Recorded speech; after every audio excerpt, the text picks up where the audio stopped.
This is Bold Dominion, an explainer for state politics in a changing Virginia. I'm Nathan Moore.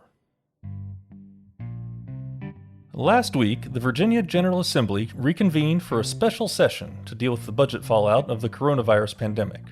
The original goal of that special session was just to make the numbers work in the face of lower tax revenues. But in recent months, America has seen the killings of George Floyd, Breonna Taylor, Ahmaud Arbery, and now Jacob Blake. That has brought police reform to the front and center in political conversations across the country and here in Virginia. And so this is some of the stuff that we're debating in the special session is training for police officers or mental health response units.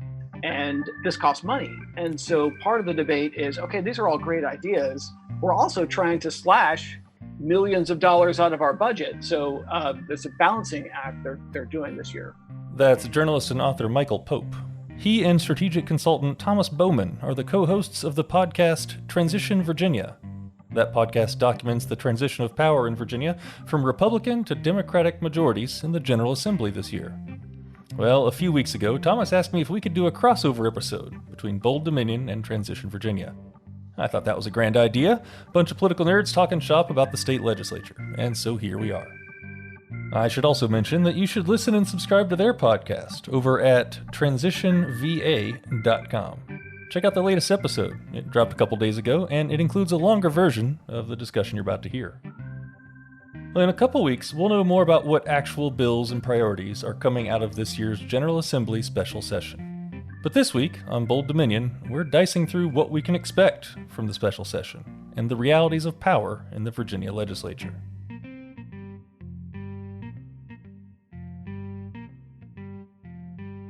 When the pandemic hit, Virginia's revenues took a huge hit. And so that budget that lawmakers passed earlier this year, they've got to throw that in the garbage can.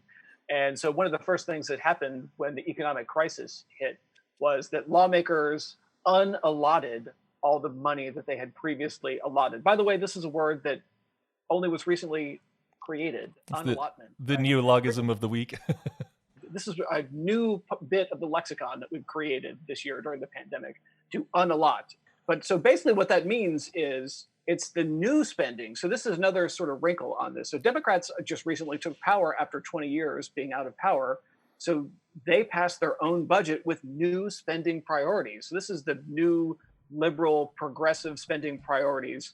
So think about this. You've been out of power for so long, you finally gain power, you pass a budget that has all of your priorities, and then immediately, before the money starts flowing, bam, they're all put on hold.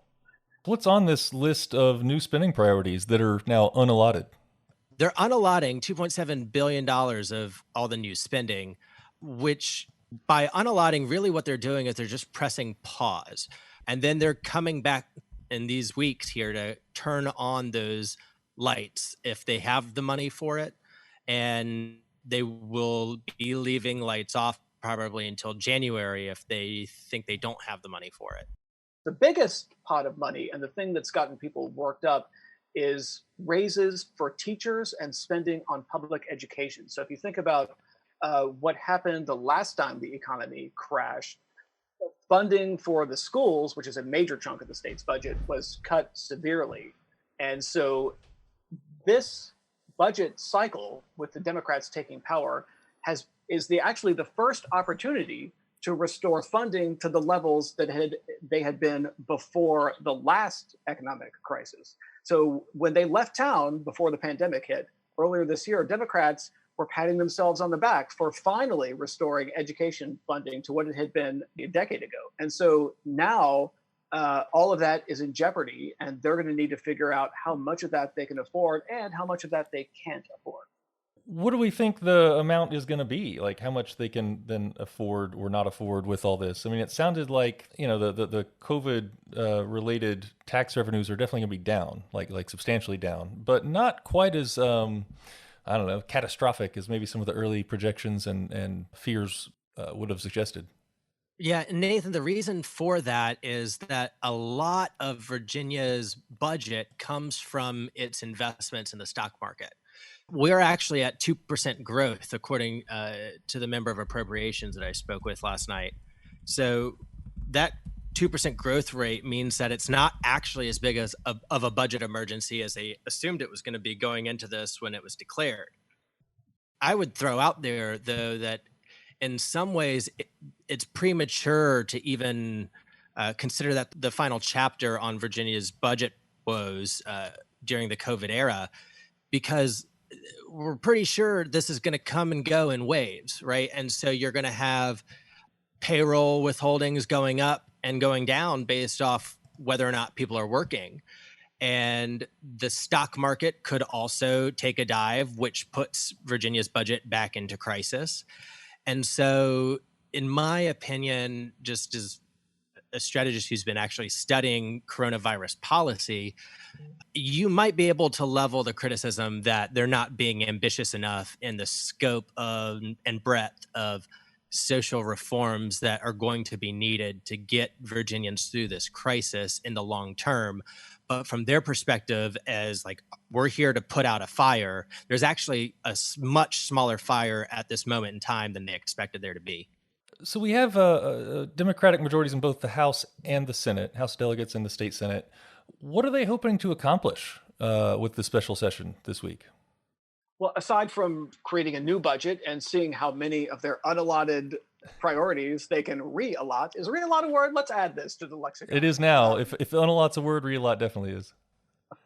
They're trying to figure out how much of the unallotted stuff they can re-allot. But the real debate and the drama is going to be about criminal justice reform and how much criminal justice reform they're able to do and how much they're not going to be able to do.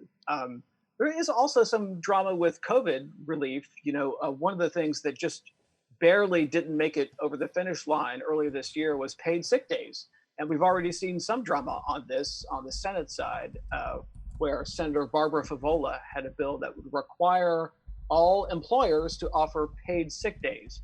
And she tweaked it a little bit so it only applies to full-time employees, because the reason this actually died was a concern with the state budget that if the state required paid sick days for all of its part-time employees, that would actually be really expensive. And so they decided not to do that. It sort of died. Then the pandemic hit and people said, you know, paid sick days might actually be a pretty good idea. So they brought it back during the special session. But the business community came out hard against this thing, and the Chamber of Commerce and all the business groups and the Trucking Association, and it died on the Senate side. Now, there's still a House version of this. Delegate Elizabeth Guzman apparently will have a bill on this. It actually hasn't dropped yet.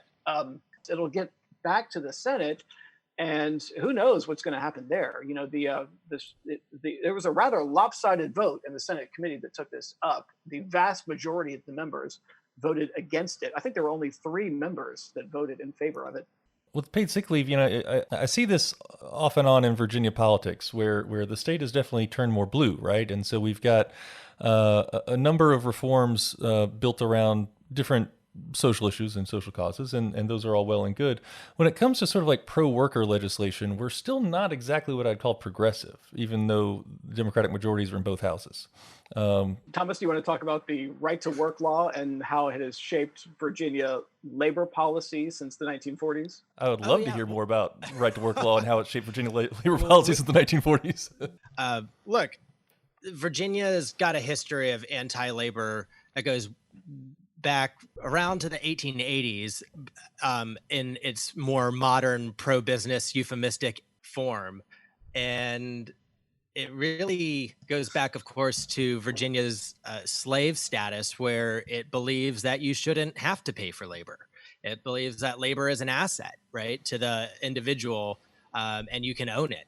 And if the way that modern plantation economy works in 2020 is that you get the Retail Federation coming out and you get the NFIB coming out and saying, no, we can't give people benefits, even though we're in the middle of a pandemic, because it could overly burden a few employers who, if they're retail, are probably going under anyway, right? So what you're really hearing is just more of the same. It's just been whitewashed for socially acceptable PR.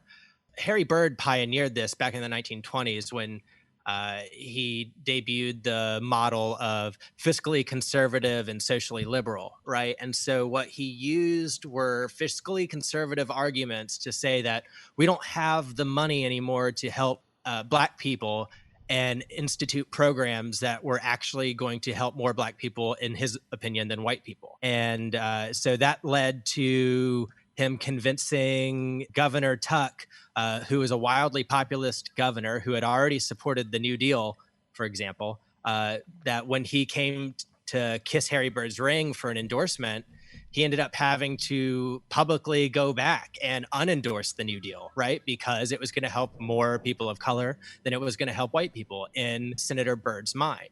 And so what you see now is not a Republican or a Democratic majority, but a conservative business majority, which are the owners, right? And this is the owners arguing amongst themselves as to how many new benefits, how much money they can extend to people that they would rather not pay in the first place.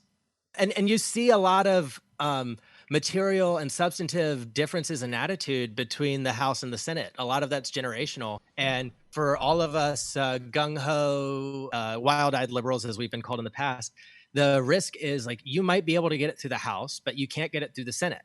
And so what the risk is for this session, this is a really long-winded way of getting around to, Nathan, your original question. So the Senate's doing its fast docket, trying to just kind of slip everything out as quickly as it can in bills that it believes those owners will find acceptable, right? And the House, which was going to do a lot more progressive, hard-hitting legislation, has been delayed for a week to slow down the train. So the risk is that they end up killing each other's bills. And I don't think you're not going to have anything come out of this session. It's just the risk is that this session is not nearly as productive as you want it to be. If the Senate doesn't go far enough, the House is going to kill that bill. And if the House version goes too far, the Senate's going to kill that bill. So, where the rubber meets the road on individual legislation is going to be determined by whether or not there's consensus among the stakeholders.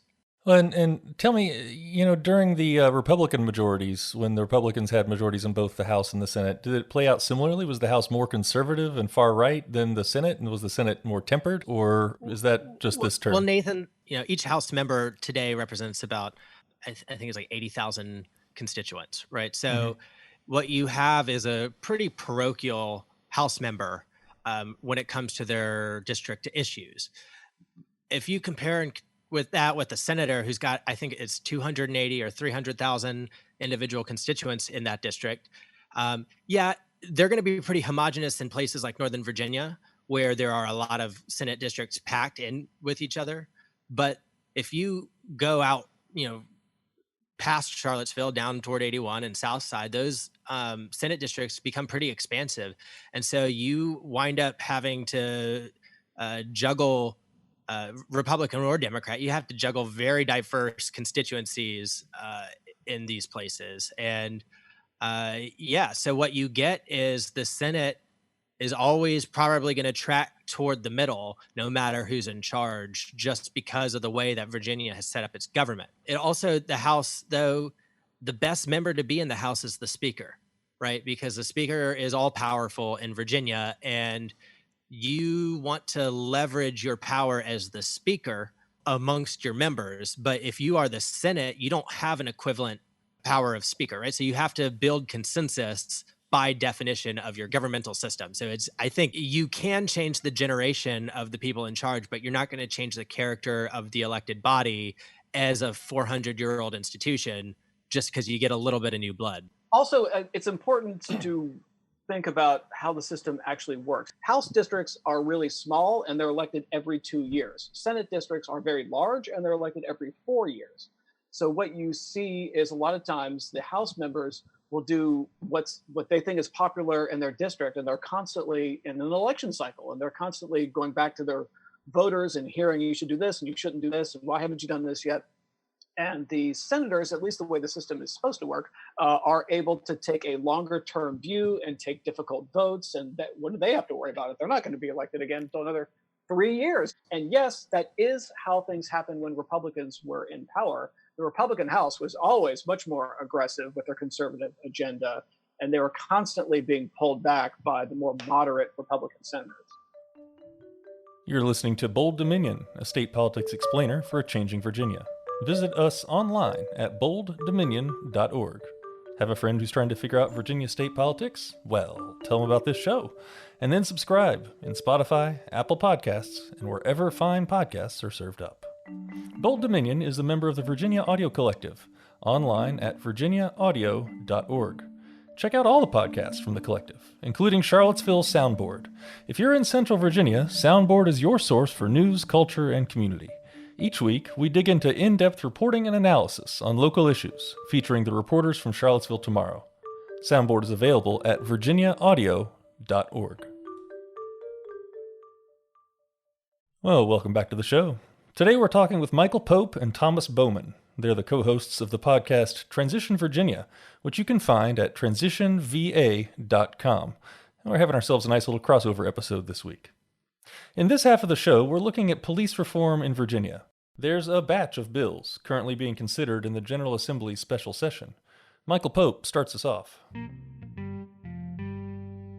You know, we're only a couple of hours really into the special session, but the Senate has already taken very dramatic steps on this. They had a policing reform bill that made it out of a committee that does a lot of what we're talking about here in terms of reforming policing.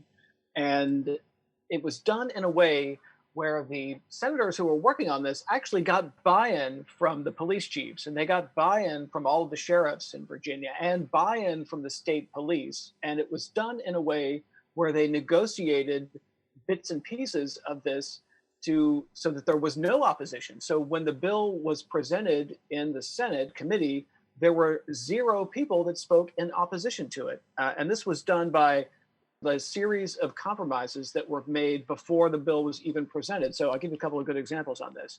The original version that people were talking about was a ban on chokeholds. You probably heard people talk about this, ban on chokeholds. So they negotiated with the police chiefs who said, well, you know what, sometimes a chokehold is warranted and there might be a life-threatening situation. And so what they ended up doing is not a ban on chokeholds. The version that got out of the Senate actually allows chokeholds in some circumstances. Now, you might say, well, that's a compromise and that's a bad idea and that doesn't achieve all the things that we want to. But lawmaking is, people compare it to sausage making for this reason, because you're not really going to get anything unless you compromise. And so that's the compromise that they made in the Senate committee. However, the important part is it got out of the Senate committee. So this is something that actually will get a vote in the Senate and probably will make its way over to the House. So, you know, we're only really a few hours into the special session, and they've already achieved movement on a lot of this stuff, like banning no-knock warrants. And they got the police chiefs to sign off on a lot of this stuff by giving them what they want on decertification. So it's actually really hard to decertify a police officer in Virginia because the way the system is set up, they can game the system. So if you're an officer who is facing a decertification procedure, you can actually resign while the procedure is going on and it terminates the proceeding. And then you can go to another department and get hired, and they don't know that you had a termination proceeding, and they can't get that documentation because of the way the system is set up. So the police agencies actually have been pushing really hard for new decertification procedures, which is in the bill. So what the approach that they've taken on the Senate side is to put all this stuff in an omnibus bill, and you can get the police agencies to swallow the ban on no-knock warrants, which they don't like, but you also give them what they wanted on the decertification. That's the approach they've taken on the Senate. The House, they're taking a different approach, which is each one of these things is going to be an individual bill. And so I think what you're going to see there is the police agencies are actually going to push back on some of the stuff that's in the omnibus version of the Senate bill. So I guess we'll end up seeing which strategy is more successful. Yeah, that'll be an interesting thing to see for sure. You mentioned a couple things that already are not in the Senate's omnibus bill, as far as compromises and loopholes and different things that are sort of tempering some of the reforms. One of the big ones that's been discussed in the press a bit is qualified immunity, and how that's not in that bill. What does qualified immunity mean, and why is the Senate not including that one in their bill yet? Qualified immunity is a judicial doctrine that makes it really difficult for you to sue a police officer in his or her individual capacity.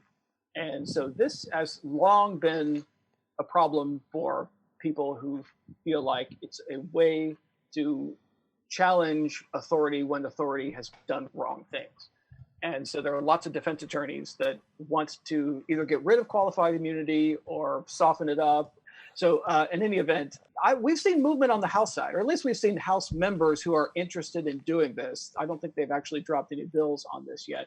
But you're right that qualified immunity is not in the Senate version. I think their strategy was, if pushing back on qualified immunity is in our policing reform bill, it won't pass. And we want this to pass. Just my gut feeling is they were doing the head count and the votes weren't there for it. And to add to Michael, a lot of the legislature feels that qualified immunity and the problems that we are having with it, it's a symptom of underlying issues, like the cops are not trained well enough, the cops are overburdened in all of the things that society asks them to do, and how little they get paid. So from that perspective, it's like, okay, well, you're creating more hurdles to a job that's already not worth it from the police perspective. And then from what we learned in our last published episode of Transition Virginia is that, localities use qualified immunity all the time. They use them in case their garbage collector runs over your mailbox, right? Or the fireman knocks out your window trying to get into your burning house, right?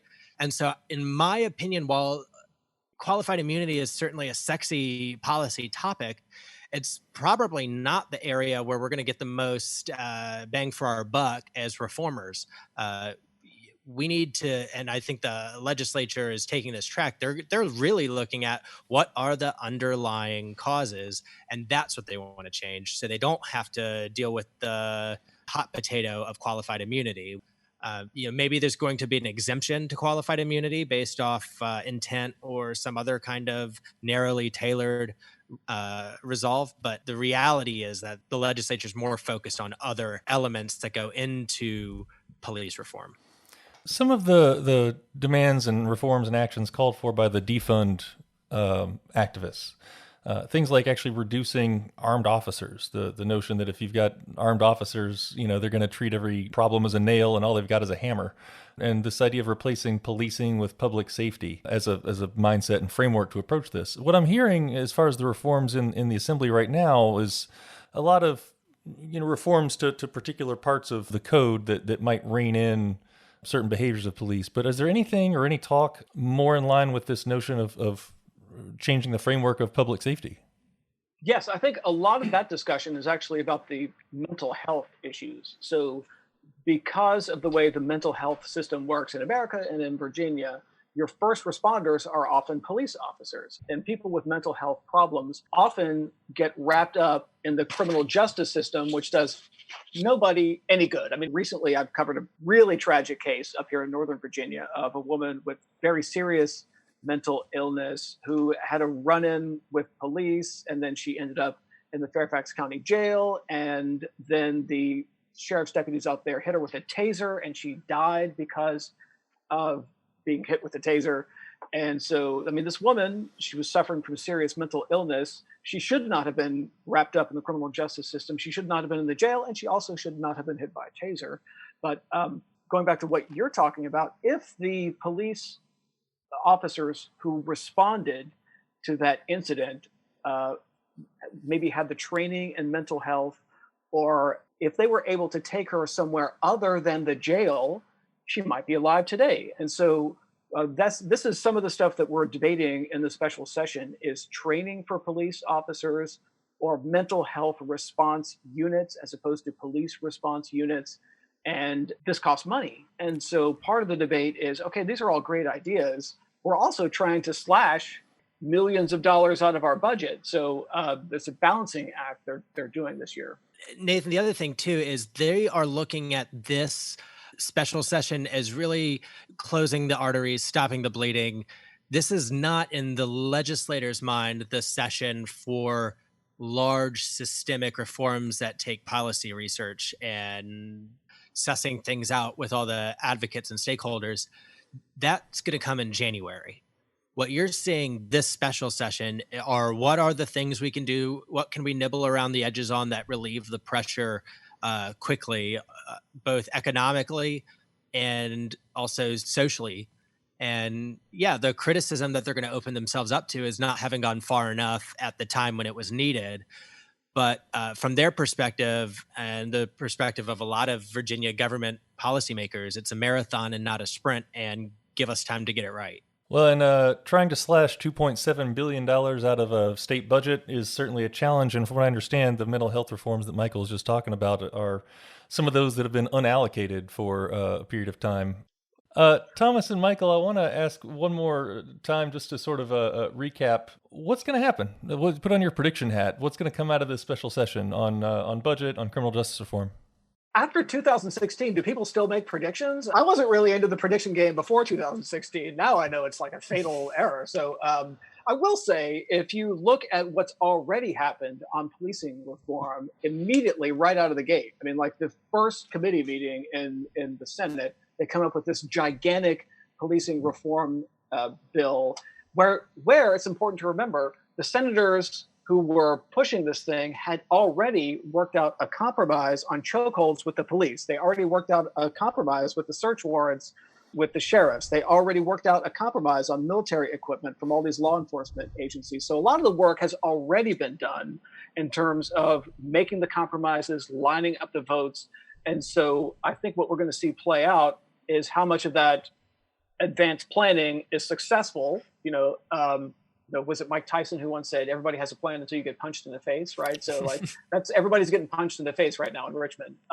So how much of their plan is successful in their own chamber, but then of course they've got to deal with the enemies down the hall. And then also how much money is available. These are all moving targets because they got to cut $2 billion while they're also adding new stuff. So how all that shakes out, I guess we'll have to listen to Bold Dominion podcast. Oh, thanks for the plug.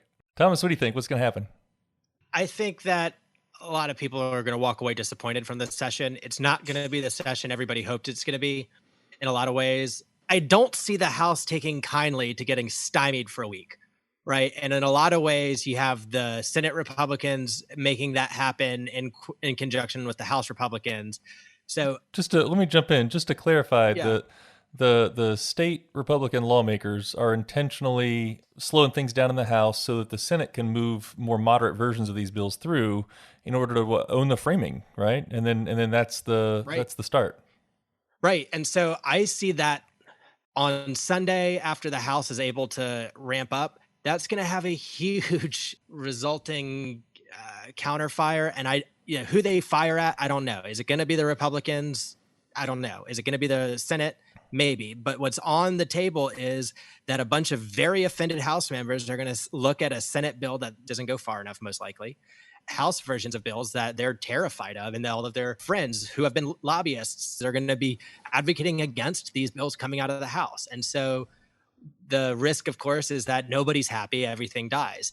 I don't think it's going to be quite that extreme. I think you're going to get a bunch of mild reforms that do relieve some of the immediate pressure. I think you're probably going to have most of the budget light switches go back on since you do have growth.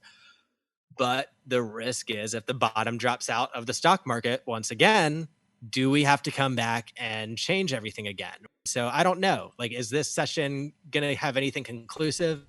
Maybe, but honestly, I think probably not. Michael Pope and Thomas Bowman are the hosts of Transition Virginia, a news commentary podcast documenting the transition of power in Virginia politics. And this has been a crossover episode, so thanks to those guys for having the idea. You can find them on Apple Podcasts, Google Podcasts, or anywhere else you get your podcasts. Their website is transitionva.com. Well, my name's Nathan Moore, and I'm the host of Bold Dominion. Huge thanks, as always, to our producer, Aryan Balu. You can find this show online at bolddominion.org. Go ahead and subscribe. It's just a click away. Keep social distancing, y'all, and I'll talk with you again in 2 weeks.